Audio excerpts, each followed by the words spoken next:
going to change my plan slightly and head into some woods instead. Try and do some macro stuff there, because it's not very nice out here today. I've got a feeling that the wind will have messed up all the audio from up on Birkrigg, so the plan now is I was going to do some landscape stuff, but it's really windy out there and it's quite hazy as well, so I don't think it's really worth doing that. So I've come in to see wood instead, and I'm going to do some macro stuff, because there's like the colours are starting to change for autumn now, and I just want to get some practice in before then, because there's like little mushrooms around. There's like little plants on top of the logs, so it's not really something I've done before. Since I started doing the wildlife stuff, I found I've been waiting around a lot of the time, so I want something to fill those gaps, so I'm not sat there doing nothing really. So we'll go and see what we can find.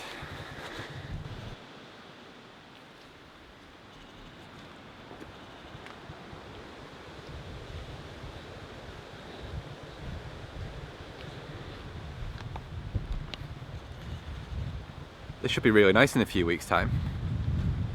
There's quite a few different colours now. Once it's like fully autumn, it should be really good. Now, I know a minute ago I did say I haven't done the macro stuff before. I have done like bugs, and I do it at weddings, on the rings and that kind of thing. I just mean I haven't brought it with me to do like in the woodlands. It's not really something I've thought of doing before, so I'm not too sure what to look for really. I was in here a few weeks ago.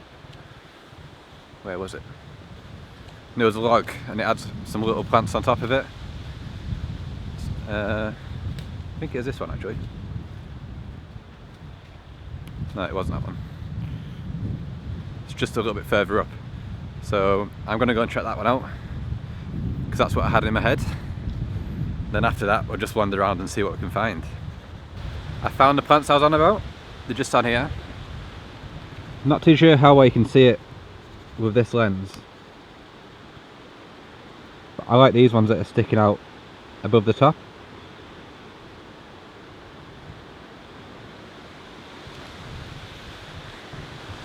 Actually looks quite nice with just that wide angle lens, so might do both actually.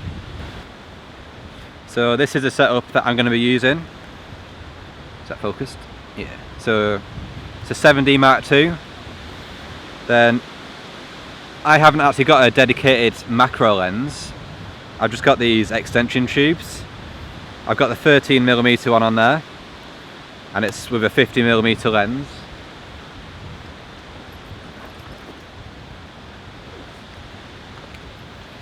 I have also got a 21mm and a 31mm, but I think I'll just stick with the one for now. You can get a lot closer if you stack them all together though.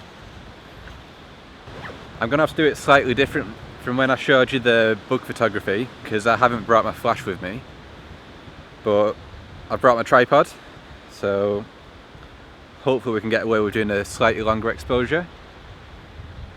It doesn't seem to be too much wind here, so hopefully they won't blow around, but we'll find out now anyway.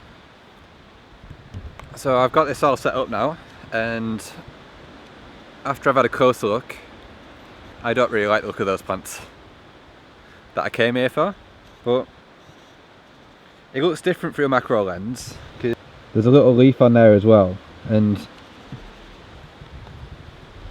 I think because of the shallow depth of field, it's more of like a fairy tale kind of scene. It's not really me, so I don't know. I'm gonna have a bit of a play around here. It's a lot more difficult on the tripod than I imagined as well. I'm used to doing it handheld and using the flash so I can get it to a faster shutter speed. So I guess it's good that I've come out for some practice. I'm gonna have a bit of a play here until I get something. I've had a bit more of a look around and a play with some different scenes, so I think I found one that I like now. It's this one here. You can see all the plants on the top here. Then with the 50mm lens and the 13mm extension tube, that comes out like this.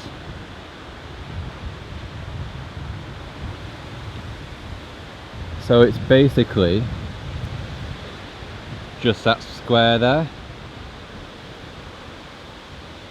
So I'll go through the settings on this one.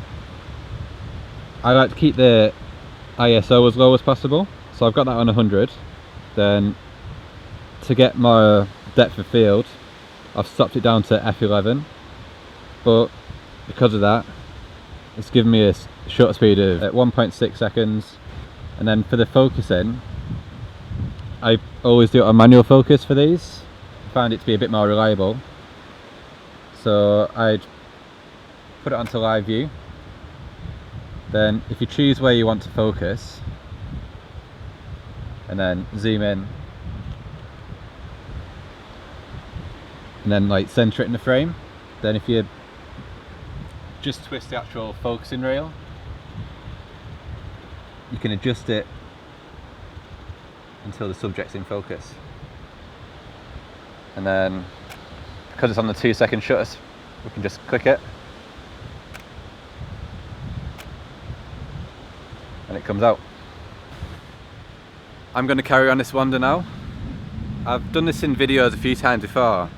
The wild garlic that I photographed is down that way, and the bluebells that I photographed are sort of back the way that we came and down the path on the right. So I'm going to head in that direction, but it's just started to rain, which is a bit annoying. So I think I might end the vlog here and just focus on getting some pictures before it chucks it down. So if you want to see any of the pictures that I got, I'll put a link to my website down below and I'll do a little blog about it. If you like the video, please subscribe to the channel and I'll see you next time.